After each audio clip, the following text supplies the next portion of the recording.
One moment he's coming at me. Next thing I know, he's pushed me into the woods and he's on top of me and he has a knife, and kind of very scary movie style, he's going at me with a knife.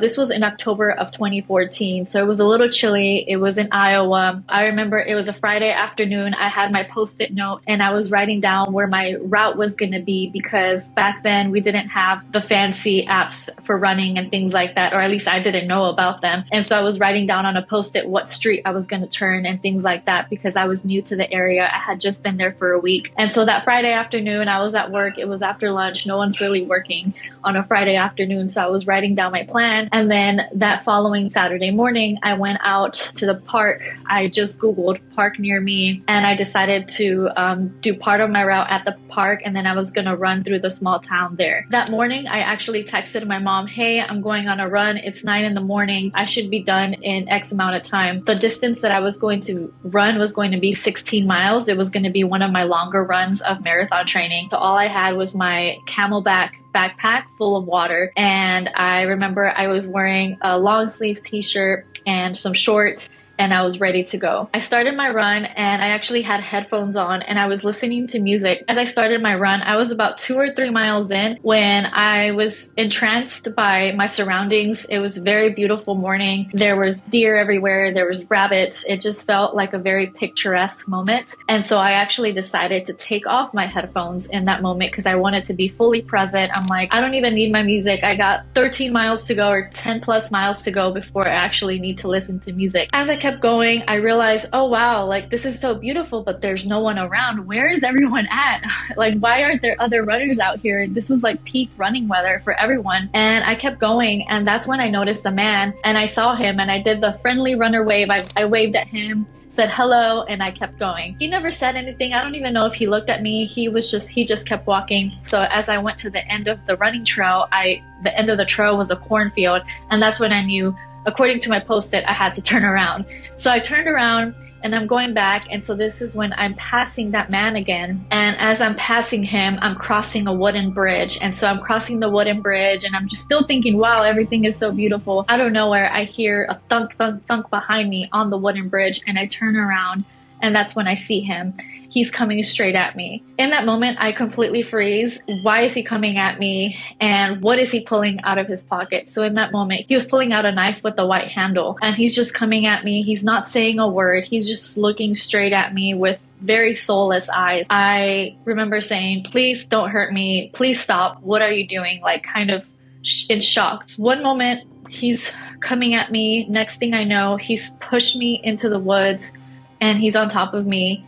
And he has a knife, and kind of very scary movie style, he's going at me with a knife. And I remember putting my hands up like this, yelling, screaming, telling him to stop. I don't remember much about that except that I couldn't see, because at the time I didn't know, but he had cut me on my forehead, and the cut on my forehead had made start gushing out. So I actually thought that my contact had fallen out. I remember feeling very frustrated and so much despair and desperation.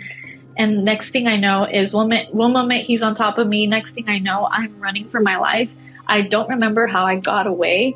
I just know that I got away. As I start running, I realize that I'm not running towards the park where I parked my car. Instead, I'm running towards that cornfield. Again, I feel that desperation of, I don't know what to do, but I have to keep going. He's going to try to end my life, or I don't know what's worse than that, right? I had my phone on an armband, the ones that used to be popular back then. And so I didn't realize that he had gotten me on my right arm. He through my tendons, and I'm trying to use my right arm, but it's not working for some reason. And so somehow I had to use my left hand to take my armband out of my left arm. And I dialed 911. 911 answers, and they say, 911, what's your emergency? And I tell them I've been attacked. I've been by a man. And they say, what mile marker are you at? And I say, I don't know. I'm not from here. Please come and help me. And I'm running, and then at one moment I stop and I just kind of walk in a circle. I'm very dazed at this point. I don't know, because of adrenaline rush or loss or what it is, but I'm just like walking in a circle. I'm like, what do I do? What do I do? I see two figures and they're running towards me, and I just feel my heart completely sink. I'm like, oh my goodness, they're his accomplices. They're here to finish the job. And I start running again towards the cornfield, and they say, no, stop, stop. We're runners. We're runners. And I say, I don't believe you. I haven't seen any runners out here this morning. And they say, yes, we're women. We're women. And when they said that they were women, that's when I felt like safe for the first time that morning. I'm like, woman is not going to hurt me. Just how this man just hurt me physically. They come and they say, we heard you screaming. We've been trying to reach you. They end up actually coming and staying with me. They call the police again, and the police are saying that they're already on their way. And they're like, what can we do? How can we help you? And I say, I just want to talk to my mom. That's the only person I want to talk to right now. I didn't know the extent of my injuries. They ended up being non-threatening and life injuries, but at the time I thought I was gonna die. So one of them calls my mom. I feel bad now thinking about the way that I told her what happened, but you're in that moment, you really don't know how you're gonna react. As soon as she answers, I say, Mom, I've been and I just hear the what on the other line. And then one of the runners says, she's okay, she's with us, we're gonna stay with her until the end, or until we take her to the hospital. The ambulance came, the police came, they took me into the ambulance and I went to the hospital. They did surgery that same day to sew up my wrist, and got stitches on my neck, and I got stitches on my forehead. And after that, they actually ended up catching the guy that same day, I believe, and he ended up confessing that he wanted to kill a woman that day, and that he chose me because I looked small and weak. Recovering after that took a very long time. Physically, I was fine a few days after that. The next day, I felt that I had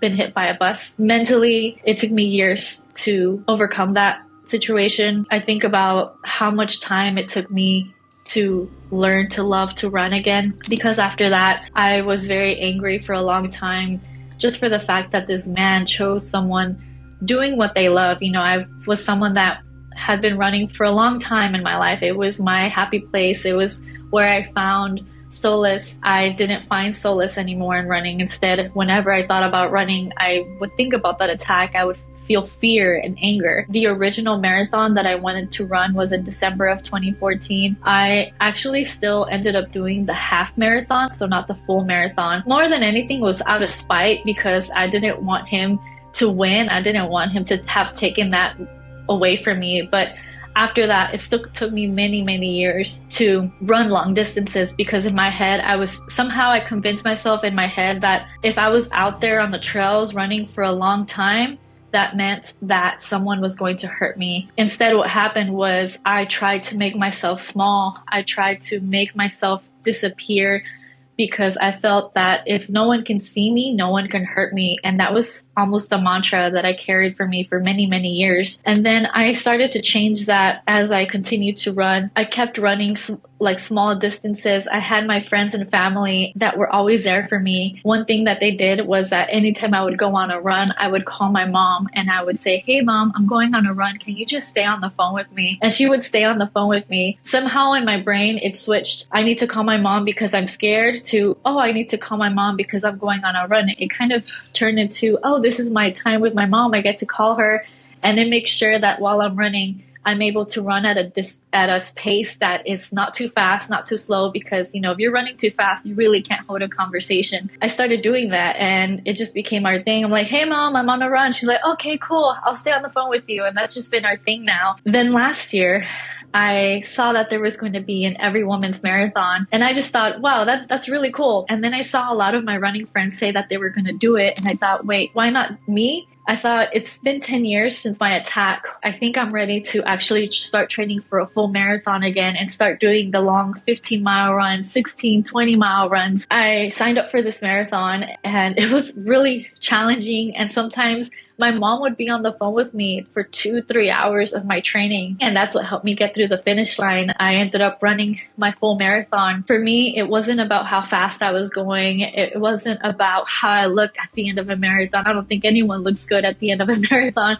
But more than anything, it was about that journey that literally took me 10 years from the very first time that I tried to train for my first marathon, to 10 years later when I'm, I did my full marathon. One of the coolest things about running is the confidence that you get. You make a goal and then you do it. And like running is just one of the easiest ways to see that kind of progress. More than anything, I was proud of myself for being brave, for being courageous enough to keep running. I'm proud of myself for putting myself out there, but continuing to run. Be courageous enough to put yourself out there, because I think the benefits outweigh anything else. And it's so empowering to be out there and to take up space more than anything. It's so important for us as women to continue to take up space and to tell people we're not afraid, and to keep going. I have been training for my next marathon, which is in exactly 7 weeks from this week. I love running so much. And I think being able, like I said before, setting a goal and then accomplishing that goal and being accountable to yourself